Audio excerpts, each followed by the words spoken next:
Alright guys, so I finally got all the things I need to wire up the trailer wiring of this camper. Not the 120 or 12 volt on this camper, it's going to be the trailer wire.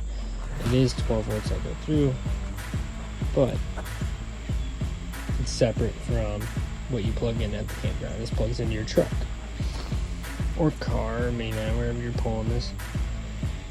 But yeah, it'll be plugged into my truck. So I got this huge conjunction box. It's an 8-foot cord that goes to a conjunction box that I put right underneath here, and then all my wires will get fed right back to here, and then it plugs right into the truck.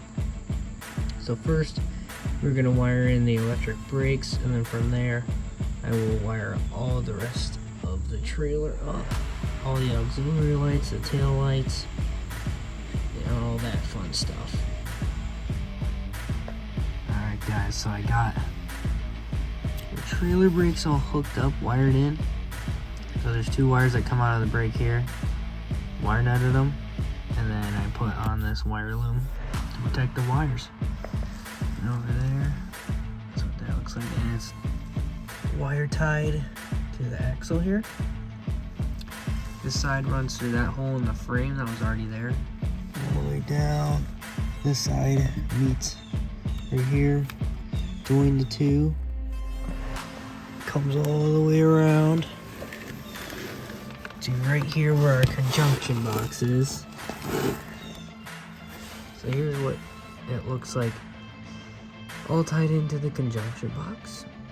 And now I just got to take all the wires, all the auxiliary wires out of this port, right along this rail again, and should be pretty nice looking. Alright, so I tied in every wire that I need for the 12 volt hooking up to the truck. Here's for the trailer brakes right here that run in. That goes to all the auxiliary lights and both tail lights.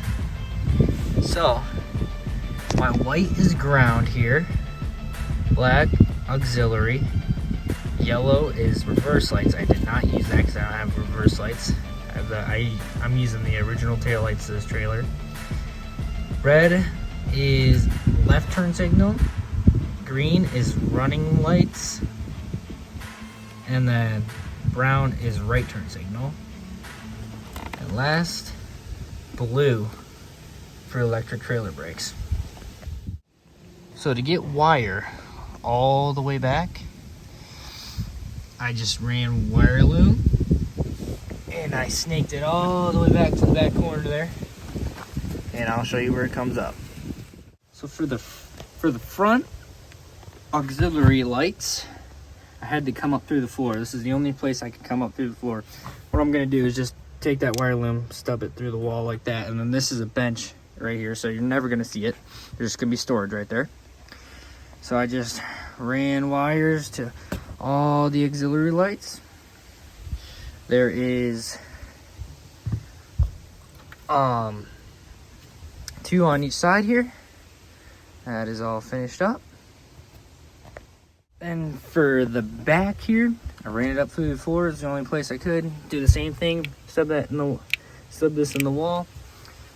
It looks like a mess, but there's all the wires that come up there, hook up, go all the way over. Tried to tie it up as neat as I could, but green is ground for the auxiliary lights, but green is running lights for the taillights.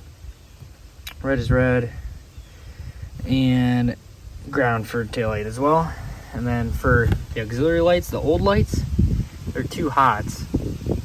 So you go in with the power and then it goes out with power. So it's sort of like in series, but it's not really in series. It's pretty much parallel wiring. But that's like it for every single one back here. And that's all we got going.